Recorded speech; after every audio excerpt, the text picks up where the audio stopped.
ஜனநாயகன் பட வழக்கில் தீர்ப்பு ஒத்திவைக்கப்பட்டிருக்கிறது. இறுதி விசாரணை என்பது முடிவுற்றிருக்கக்கூடிய நிலையில் தீர்ப்பு ஒத்திவைக்கப்பட்டிருக்கிறது. இது பற்றிய விவரங்களை வழங்குவதற்காக சிறப்பு செய்தியாளர் ரமேஷ்குமார் இணைக்கிறார். கூடுதல் தகவல் ரமேஷ்குமார். மிகவும் பரபரப்பாக எதிர்பார்க்கப்பட்ட ஜனநாயகன் படத்தினுடைய மேல்முறையீட்டு வழக்கினுடைய விசாரணை இன்று சென்னை உயர்நீதிமன்றத்தில் நடைபெற்று தீர்ப்பு என்பது சென்னை உயர்நீதிமன்ற தலைமை நீதிபதி ஸ்ரீவத்சவா, நீதிபதி அருள்முருகன் ஆகியோருடைய அந்த முதன்மை அமர்வு தேதி குறிப்பிடாமல் அந்த தீர்ப்பை ஒத்திவைத்திருக்கிறார்கள். குறிப்பாக இந்த வழக்கினுடைய விசாரணை என்று பின்னணி என்று பார்க்கும்போது ஏற்கனவே கடந்த 5ஆம் தேதி இந்த வழக்கு என்பது தொடரப்பட்டது. 5ஆம் தேதி பட தயாரிப்பு நிறுவனம் சார்பில் தணிக்கை சான்றிதழ் வழங்க உத்தரவிட வேண்டும் என்று கூறிதான் இந்த வழக்கு தாக்கல் செய்யப்பட்டது. மேலும் மறு ஆய்வுக்கு உட்படுத்தப்பட வேண்டும் என்ற உத்தரவை ரத்து செய்ய வேண்டும் என்று அவர்கள் தரப்பில் அந்த கோரிக்கை முன்வைக்கப்பட்டது.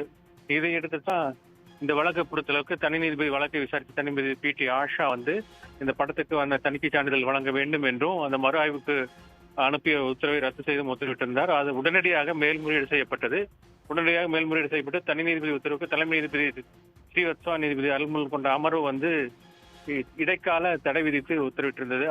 அவங்க அந்த அமர்வு கூறிய காரணங்கள் மத்திய அரசு, அதாவது அந்த தணிக்கை வாரியத்துக்கு போதிய அவகாசம் தரவில்லை, பதில் மனு தாக்கல் செய்வதற்கு போதிய அவகாசம் தரவில்லை என்றும், அதே போல இன்னொரு காரணமும் சொல்லப்பட்டது. அதாவது கேட்காத நிவாரணம் வழங்கப்பட்டிருக்கிறது என்ற முக்கிய காரணங்கள் தெரிவிக்கப்பட்டு அந்த இடைக்கால தடை உத்தரவு பெறப்பட்டது. இதையடுத்துதான் ஜனநாயகன் படக்குழு சார்பில் உச்சநீதிமன்றத்தில் முறையிடப்பட்டது. ஆனால் உச்சநீதிமன்றம் இந்த வழக்கை சென்னை உயர்நீதிமன்றமே இன்றே விசாரித்து, அதாவது 20ஆம் தேதி விசாரித்து உத்தரவு வழங்க வேண்டும் என்று தெரிவித்திருந்தது. அதன் அடிப்படையில் தான் இன்றைக்கு அந்த வழக்கில் ஒரு பரபரப்பான வாத பிரதிவாதம் என்பது நடைபெற்றது.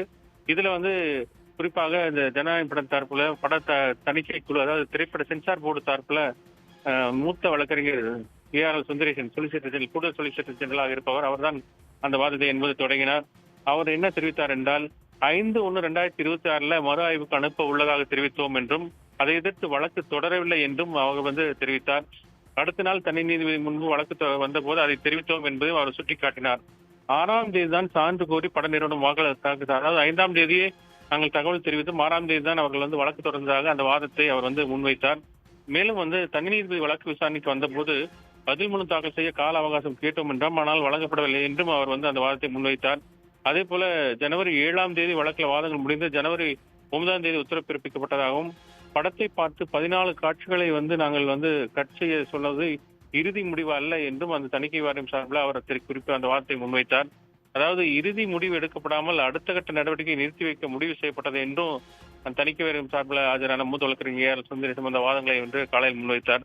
14 காட்சிகள் நீக்க வேண்டும் எனவும், அதன் பின் படத்தை மீண்டும் பார்த்து முடிவெடுக்கப்படும் என்றும் தெரிவிக்கப்பட்டதாகவும், ஆனால் அந்த 14 காட்சிகளை நீக்கிவிட்டதால் சென்சார் சான்று வழங்க கோரினார்கள் என்றும், அதாவது பட தயாரிப்பு நிறுவனம் சார்பில் அந்த சென்சார் போர்டு சார்பில் அந்த சான்றிதழ் வழங்க வேண்டும் கோரப்பட்டதாகவும் அவர்கள் தெரிவித்தார்.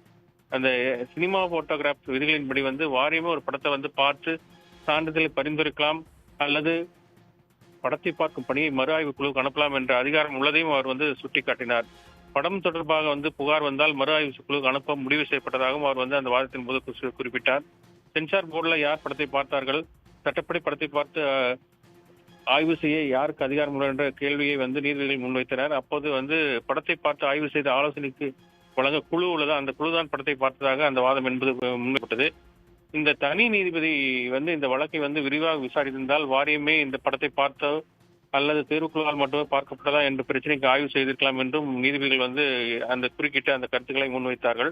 மேலும் படத்துக்கு சான்றிதழ் வழங்குவது குறித்து தணிக்கை வாரியம் தான் இறுதி முடிவு அறிவிக்கும், மண்டல அலுவலகத்தில் உள்ள ஆய்வுக்குழுவின் முடிவுகள் தான் தணிக்கை வாரியத்தில் கட்டுப்படுத்தாது என்ற அந்த வாதம் முன்வைக்கப்பட்டது.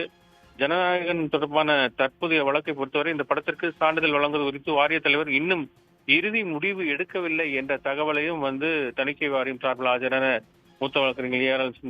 சுந்தரேசன் அந்த வாதத்தின் போது சுட்டிக்காட்டினார். கேட்காத ஒரு நிவாரணத்தை தனி நீதிபதி வழங்கியுள்ளதாகவும், கேட்கப்படாத ஒரு கோரிக்கை நீதிமன்றம் எப்படி வழங்க முடியும் என்றும் அப்போது சொன்னதற்கு தணிக்கை வாரியம் சொன்னதற்கு கேட்கப்படாத கோரிக்கை நீதிமன்றம் எப்படி வழங்க முடியும் என்று தலைமை நீதிபதி அமர்வு கேள்வி எழுப்பியது. ஒருவர் வாரியத்துக்கு விண்ணப்பிக்க வேண்டும், வாரியம் ஆய்வு செய்து ஒப்புதல் அளிக்கும், அனுமதி பெற்ற பிறகே உரிமை இருக்கும், அதன் பிறகுதான் அதுக்கான உத்தரவு பிறப்பிக்கப்படும் என்றும் அந்த தணிக்கை வாரியம் சார்பில் என்ற வாதங்கள் முன்வைக்கப்பட்டது. மேலும் அதாவது மறு ஆய்வு குழு சான்று வழங்க மறுத்தால் உயர்நீதிமன்றத்தை அணுகி இருக்கலாம் என்றும் தணிக்கை வாரியம் தரப்பில் அந்த வாதம் என்பது முன்வைக்கப்பட்டது. தொடர்ந்து இந்த பட தயாரிப்பு நிறுவனத்தில் தனி நீதிபதி வந்து உத்தரவை ரத்து செய்யவில்லை, தகவலை மட்டுமே ரத்து செய்தார் என்றும் தெரிவிக்கப்பட்டது. இதையடுத்து தொடர்ந்து மனித இடைவேளைக்கு பிறகு பட தயாரிப்பு நிறுவனம் சார்பில் மூத்த வழக்கறிஞர் சதீஷ் பராசரன் ஆஜராகி வாதத்தை முன்வைத்தார். அவர் வைத்த வாதத்தில் என்ன தெரிவித்தார் என்றால், இந்த ஏற்கனவே இவர்கள் வந்து புகார்தாரர் வந்து படத்தை பார்த்துவிட்டு 4-5 நாட்கள் கழித்து வீட்டுக்கு சென்ற பிறகு எப்படி இதை வந்து அவர் வந்து புகார் தெரிவிக்க முடியும் என்றும் அவர் வந்து கேள்வி எழுப்பினார். அது மட்டுமல்லாமல் இந்த தனி நீதிபதி உரிய ஆய்வு செய்துதான் இந்த படத்திற்கான அந்த தணிக்கை சான்றிதழை வழங்க வந்து உத்தரவு பிறப்பித்தார் என்றும் அவர் தெரிவித்தார். கிட்டத்தட்ட 22 நாடுகள்ல வந்து இதற்கான ஒப்புதல் வழங்கப்பட்டதாகவும் ஆனால் இங்குதான் வழங்கப்படவில்லை என்றும் அவர் தெரிவித்தார். இந்த படத்தை ரிலீஸ் செய்யாதனால அமேசான் போன்ற OTT நிறுவனங்கள் வழக்கு தொடர போவதாகவும் தங்களுக்கு எச்சரிக்கை விடுத்ததாகவும் அந்த வாதத்தின் போது அவர் குறிப்பிட்டார். ஆக இந்த வாத பிரதிவாதங்கள் முடிந்து இருதரப்பு வாதங்கள் கேட்ட நீதிபதிகள் வந்து அந்த தீர்ப்பை வந்து தேதி குறிப்பிடாமல் இன்று ஒத்திவைத்திருக்கிறார்கள். ஆகவே வழக்கினுடைய தீர்ப்பை நாளையோ அல்லது நாளை மறுநாளோ வழங்குவதற்கான வாய்ப்பு என்பது இருக்கிறது. உடனுக்குடன் செய்திகளை தெரிந்து கொள்ள சன் நியூஸ் பெல் ஐகானை கிளிக் பண்ணுங்க.